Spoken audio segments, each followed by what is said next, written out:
আমি বললাম, ওহ আল্লাহ, আমি কষ্ট পাচ্ছি। আল্লাহ বললেন, আমার রহমত থেকে নিরাশ হও না।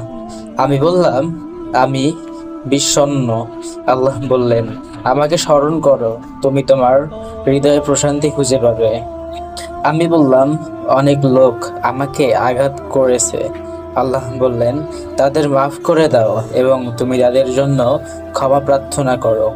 আমি বললাম, আমি একাকিত্ব অনুভব করছি। আল্লাহ বললেন, আমি তোমার নিকটেই।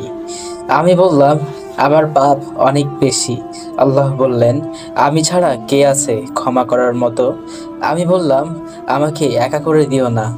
আল্লাহ বললেন, আমাকে স্মরণ করো, আমি তোমাকে স্মরণ করব।